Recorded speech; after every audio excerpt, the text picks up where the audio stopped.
falar de muita coisa aí, mas principalmente a triste constatação de que a perseguição à direita continua a todo vapor no Brasil. Estão criminalizando ser oposição ao consórcio, né? E o STF continua dobrando as apostas. Então, não vamos desistir, claro, da anistia mesmo, mas vamos reconhecer que tem uma turminha do pântano aí, os monstros do pântano, tentando engambelar os patriotas. Não vão conseguir. Mas a gente chega lá rapidinho. Antes, como de praxe, eu abro sempre falando de guerra cultural, e essa notícia chamou minha atenção. Homens armados invadem centro cirúrgico de hospital no Rio para tentar matar a paciente. Bandidos com fuzis, armas que são ilegais para qualquer um no Brasil, vale lembrar, não acharam um alvo que já teria sido transferido. Invasores eram milicianos que tentavam atacar rival. Isso parece coisa de cena de filme, né? Veja, eu não vou pegar casos isolados para vender um quadro sombrio da situação brasileira. O Brasil já é um narco-estado. E isso é apenas ser realista. Você pode pegar casos isolados nos Estados Unidos. Vou falar já da repercussão ainda do assassinato do Charlie Kirk, né? Um país que tem suas violências, tem suas brigas de gangue em Chicago, tem esses atentados terroristas, que felizmente não são tão significativos em termos de causa de morte na população, né? Felizmente. Os Estados Unidos têm seus vários defeitos. Mas é óbvio que não dá para comparar uma coisa com a outra. E tem uma elite no Brasil que não é nem uma questão de comparar ou não. Eu entendo que as pessoas são adaptáveis, então você se adapta a quase qualquer situação. Mas tem uma elite no Brasil que normaliza o absurdo de alguma forma. E, eu blindo meu carro, eu viajo muito pro exterior e dane-se. Né? E esse tipo de postura, esse tipo de pensamento que uma certa elite tem no Brasil, ela é parte do problema. É um pensamento que não ajuda a melhorar, porque a primeira coisa necessária para uma mudança radical é você reconhecer a realidade absurda. E a gente sabe que eu adoro morar aqui mesmo, eu sei que no Rio eu escuto muito isso. O Rio é maravilhoso e tudo mais, é muito bom morar aqui, se adapta em algumas coisas e tá bom. E o Rio é o narco-estado do Brasil por excelência. Já o Rio é aquele que vira pro Brasil e diz: eu sou você amanhã. Então eu não conhecia esse sujeito, mas passou no meu TikTok, eu gostei do que ele falou, não é nada muito novo, não é nada muito surpreendente, mas está bem dito, está bem dito. Então eu trouxe o vídeo aqui para vocês, já vi que ele fala depois também de plano de saúde, então ele faz comparações de Brasil com os Estados Unidos. Nesse caso, tem a ver com o que eu estava falando, então vamos ouvir. Quem é rico no Brasil vive melhor que nos Estados Unidos, seu babaca lambibota de americano. Ó o pessoal do amor, vamos lá. O que adianta você ter muito dinheiro e ter que andar de carro blindado? Você acha isso normal? Ter medo na entrada e na saída da escola do seu filho, porque as pessoas sabem que quem estuda ali tem dinheiro? A pessoa trabalhou a vida inteira, tem grana, ficou rico, quer comprar uma Ferrari? E aí, pode andar? O que acontece se você ficar parado com uma Ferrari no meio da Marginal Tietê? Tem coragem? Vai ganhar um aplauso ou um assalto? Quer ter um carro conversível para andar no dia a dia? Não dá, né? Porque não dá para blindar. Vai andar no Rio de Janeiro assim, com a capota aberta? E quando seu filho crescer, começar a sair em festinha, vai dormir tranquilo? Você acha que mesmo com dinheiro você tem liberdade para fazer ou realizar tudo que realmente tem vontade, sem medo? Em 2023 e 2024 no Brasil foram 84 mil mortes violentas. Para vocês terem ideia, nas zonas de guerra do Oriente Médio foram 36 mil mortes no mesmo período. No Brasil, se você ousar usar uma corrente de ouro que você lutou para comprar, pagou caro, você vai ser roubado. E as pessoas ainda vão falar que a culpa é sua por ter vacilado e ido com a corrente pra praia. No Brasil, você pode ter o seu celular arrancado da sua mão no meio da rua e ainda ouvir do presidente que não tem problema, que o bandido só vai tomar uma cervejinha. E como se tudo isso já não bastasse, a gente vê o próprio presidente atacando quem prospera com trabalho honesto, condenando empresários, demonizando milionários e alimentando no povo a raiva em cima de quem deu certo. Tudo isso enquanto o brasileiro se afunda em dívida, a população empobrece, o custo de vida explode, as famílias não conseguem fechar o mês. Agora soma isso com a baixa qualidade na educação, as políticas públicas ineficazes, cultura de impunidade política, os cortes em segurança e pronto, você tem a receita perfeita para aumentar e muito a criminalidade no país. Tudo isso é tratado como se fosse normal no Brasil do Lula, mas não é, não pode ser, isso chega a beirar o ridículo. É por isso que milhões de pessoas sonham em morar nos Estados Unidos. Aqui carro blindado é só pro alto escalão do governo, aqui as leis funcionam, aqui o crime é punido, aqui quem trabalha vive sem medo, seu filho vai sozinho pra escola, a maioria dos condomínios são abertos, as casas não tem muro, aqui você tem o direito de se defender e defender a sua família. O Brasil hoje tá vivendo uma onda de fuga de cérebros, mentes pensantes, empresários, executivos, profissionais qualificados estão desistindo do Brasil, tanto pela insegurança econômica quanto pela falta de segurança pública. Isso é alarmante e vai deixar sequelas profundas. Riqueza não é só o que você tem no banco, é poder viver a sua vida sem medo independente de quanto você tem no banco. Agora eu te devolvo a pergunta. Com dinheiro, no Brasil de hoje, se vive melhor que nos Estados Unidos? Me fala aí. Eu não vi ele dizer uma única mentira. Né? E a gente sabe que tem, então, essa elite que está fundada até o último fio de cabelo na merda, mas continua achando que isso é patriotismo, não é? Seria um ufanismo boboca, no caso, né? Achando que está defendendo o Brasil, fechando os olhos para todos os problemas que nós temos. Né? Então, de novo, não vamos perder a esperança de mudar essa realidade, mas essa mudança só vai vir a partir da obviedade de que você precisa constatar com realismo a premissa. Temos que mudar tudo isso. Não é normal o que acontece no Brasil. Não é normal. O Brasil não é um país normal. É um país dominado pelo narcotráfico. É um narco-estado. É um país que a elite corrupta tomou o poder de assalto e persegue os inocentes, os patriotas, aqueles que querem consertar essa palhaçada toda. Então nós temos que admitir isso. Falando um pouquinho da morte do Charlie Kirk, da repercussão ainda, né? Olha lá, gestora do Teatro Municipal resiste a demitir funcionário que divulgou post a favor da morte do Charlie Kirk. Então temos no Teatro Municipal um defensor do assassinato de quem divergir politicamente da gente. Veja que coisa assustadora. E eu vou entrar exatamente nessa questão do cancelamento.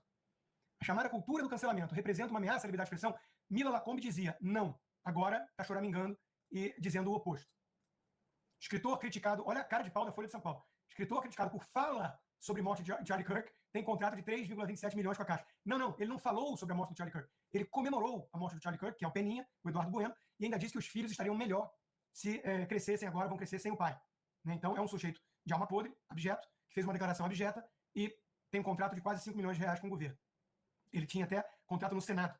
Quem fazia a curadoria dessa parte cultural do Senado é o Randolfo Rodrigues. Veja que país temos. Né?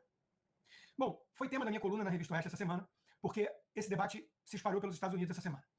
A direita está expondo gente que comemora a morte do oponente político, como Charlie Kirk, e algumas consequências estão vindo. Algumas pessoas estão perdendo emprego. O Jim Kimmel foi um desses, na ABC, que pertence à Disney, e aí surge o debate. O governo Trump está ameaçando a liberdade de expressão. Por que eles estão dizendo isso? Porque houve pressão, não só do Trump, em alguns casos particulares, como da FCC, por exemplo, que é a agência reguladora que tem controle de outorgas para essas empresas. Isso já devia ter acabado hoje em dia com cable, com streaming e tudo mais, mas é um resquício aí do atraso digital e essas agências reguladoras têm poder. Bom, qual é o grande debate que surge? E é um debate filosófico interessante, não podemos negar. A esquerda instrumentalizou o Deep State desde sempre para perseguir seus opositores políticos. Só o Obama, por exemplo, usou o IRS, a Receita Federal, para ir atrás de mais de 400 think tanks e grupos ligados aos conservadores. Aí, a direita chega ao poder. Os liberais clássicos e os libertários, os limpinhos, dizem, você não pode usar essas entidades para perseguir a esquerda. Você vai perder a moral para criticá-los e é perigoso, porque quando tiver alternância de poderes, sempre vai ter uma democracia, quando a esquerda voltar, ela vai usar contra a direita. O problema dessa linha de raciocínio teoricamente perfeita, e tão limpinha que chega a ser reluzente e cheirosa, o problema é que esse discurso está servindo só para coibir ações da direita. Não está servindo para impedir nada que a esquerda venha fazendo ao longo de vários anos para instrumentalizar o Estado contra a direita. Então, soa ingênuo por ser purista. O Ben Shapiro está nessa linha. E eu sou simpático ao argumento, viu? Eu acho que o Bolsonaro tinha que ter fechado a EBC. Não fechou a EBC, agora a EBC está lá, mais uma vez, financiando militantes petistas. Então, é um bom debate. Agora, o Trump não é conhecido por ser cheirosinho e limpinho. É conhecido por ser eficaz, entregar resultados. Ele é um empresário com senso prático. Ele aderiu ao pragmatismo, digamos assim, que tem vários problemas como linha filosófica. Mas ele entrega resultados. Então tem alguns momentos que você está em guerra, que você tem que deixar os adultos na sala. Deixa os adultos assumirem e vai para o banco de trás. Senão você vai ficar só sendo aquele cara na Torre de Marfim que fica criticando tudo e todos, fingindo, de alguma forma, não entender a guerra que está acontecendo lá embaixo. Então, o Obama, a Kamala Harris, esse pessoal todo, a AOC, eles estão se manifestando, chamando o Trump de fascista, dizendo que a liberdade de expressão está ameaçada. Eu vi uma boa agora, né? O Jim Kimmel não perdeu a liberdade de expressão dele. Ele perdeu o emprego na ABC. O Charlie Kirk perdeu a liberdade de expressão, não pode mais falar nada. Está morto. Existe uma pequena diferença, né? Então, nós temos que levar em conta tudo isso na hora de debater esse assunto. Os esquerdistas dizem que o Charlie Kirk merecia ser morto por causa do seu discurso, mas eles não merecem ser demitidos por causa do discurso. Opa, tem uma incoerência aí. No mais, você não vai cair também num relativismo exacerbado, total, de que qualquer coisa que for dita está preservada pela primeira emenda e não tem consequências. Veja, quase ninguém está dizendo que o Peninha não tem direito de dizer as estultices que ele disse. Agora, não querer consequência, aí é too much. Então, ele disse o que ele disse e ele perde os contratos, e os podcasts, e palestras, e o emprego, se for o caso. Porque falas têm consequências. A cultura do cancelamento, esquerdista, democrata, progressista, é fascistóide por quê? Porque eles organizam-se em grupos, como os Sleeping Giants, perseguem por serem alvos que discordam politicamente deles, não por ter dito algo realmente abjeto, e vão lá em cima dos anunciantes pedindo cabeças. Isso é a cultura do cancelamento. Kamala Harris comemorou dizendo que o Trump merecia ser banido do Twitter. Agora, a Kamala Harris está dizendo que estamos testemunhando um abuso de poder perigoso, não podemos ficar em silêncio ou complacentes com um ataque frontal desses à liberdade de expressão. Nós, o povo, merecemos melhor, algo melhor. Quer dizer, cínica, cara de pau, como todo democrata. Deve ter bebido de novo. Não escreva quando estiver bêbado. A cultura do cancelamento, então, era perseguir opositores políticos, pedindo suas cabeças, asfixiando financeiramente eles, por divergirem de você. Eu não vejo um conservador falar isso, pregar isso. A esquerda diverge de mim, eu quero persegui-la. Vamos aqui nos organizar em grupos pedindo cabeças, resgatando tweets de 10 anos atrás e vamos em cima deles e vamos pressionar os anunciantes. Eu não vejo. Agora, comemorar a morte de alguém por divergência política é uma simples divergência política? Claro que não. Então, se você cai no relativismo total, você está sendo o idiota útil da esquerda. Eu sou contra qualquer consequência, qualquer fala. Então você não pode viver em sociedade. O truque da esquerda, consiste justamente em misturar. E olha que eles defendem um tipo de cancelamento. Então eles nem criam equivalência. Mas o truque consiste em criar falsa equivalência entre quem diz homem é homem, mulher é mulher, e quem fala, uhul, deram um tiro de fuzil na jugular do cara que discorda de mim, beleza. Peraí, meu amigo. Se você não consegue enxergar a diferença entre uma coisa e outra, o problema é você. Você é bem limitado. Então, é óbvio que o que é dito para certas consequências é importante aqui na equação. Se a direita estivesse indo atrás da esquerda, pedindo cancelamento, pressionando, se organizando, porque a esquerda defende mais imposto para ricos, aí é bem diferente. É uma opinião política, divergente, equivocada, ineficaz. Eu mostro por A mais B por que é incompetente, por que é ineficaz, moralmente condenável, o imposto progressivo, eu mostro tudo isso num debate. Típico os debates que o Charlie Kirk promovia. Aborto, eu vou mostrar que é assassinato de bebê. Vamos pro debate, eu topo, com qualquer um. Mas eu não tô vendo a direita pedir a cabeça de qualquer um que defende aborto. Ao contrário, eles querem o direito de rezar em frente à clínica de aborto. E estão sendo vetados disso. Em Londres, por exemplo, teve uma que foi presa. Isso é ataque à liberdade de expressão. Então não tem nada a ver uma coisa com a outra, eles são cafajestes.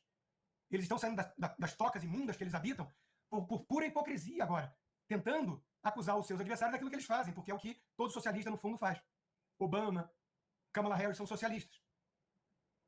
Então não vamos confundir as coisas. Tá? Na minha coluna da Oeste eu explico bem a diferença e o que é dito faz toda a diferença. Eles querem nos cancelar e querem que a gente perca empregos por constatar que não existem 57 gêneros. Que homem é homem, mulher é mulher e ponto. E homem não deveria jogar em esporte feminino só porque diz que é mulher. Isso é suficiente para que eles queiram nos perseguir e nos asfixiar financeiramente. E eles estão em polvorosa, dizendo que nós ameaçamos a liberdade de expressão deles porque eles querem comemorar a morte do Charlie Kirk em paz, sem consequências. Aí não. Aí não. Mas estão todos lá, né? Na Folha de São Paulo. Liberdade de expressão, mas não se você criticar o Donald Trump. Mentira!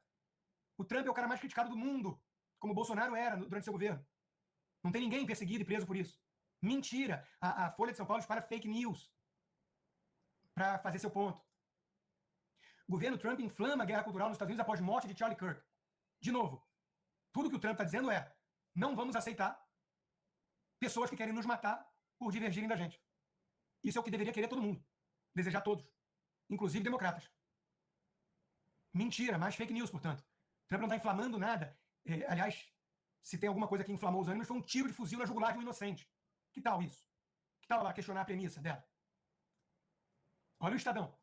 É isto uma democracia? A pretexto de reagir ao assassinato de um ativista conservador, Trump coloca a máquina do Estado contra quem ele considera dissidente. Mais fake news. É um desastre moral para o outrora farol da democracia. Quer dizer, o Estadão tucano sendo Estadão tucano. Distorcendo, mentindo. Estão todos eles na mesma página. Todos os tucanos e comunistas na mesma página. Ah, não pode ter consequências. Por quê, meu? Um sujeito abjeto, diga-se de passagem. Famoso o vídeo dele em que ele está atrás de uma moça simulando que está fazendo sexo com ela. Sem ela perceber, e ele achando maior graça. E isso não faz ele ser cancelado pelas feministas. Curiosamente, por quê? Porque ele é um militante democrata. Que passa todo o programa sem graça dele, sem audiência, demonizando a direita. Aliás, essas demissões têm acontecido porque eles custam muito caro para suas emissoras e não entregam resultado. No fundo, é isso. É uma questão mercadológica. Mas o Jimmy Kimmel, ele disse que o assassino do Charlie Kirk era um deles. Um deles, do MAGA Movement. Aí, meus amigos, você não quer consequência? Uma empresa que tem 27 afiliadas da ABC começou a dizer que ia boicotar o programa. Foi pressão orgânica, acima de tudo. O Piers Morgan, resumindo de forma muito brilhante aqui, o Jim Kimmel celebrou vários conservadores cancelados. Vários. Agora o mundo vem abaixo porque ele é demitido. Ele comemorou quando o Tucker Carlson foi demitido da Fox.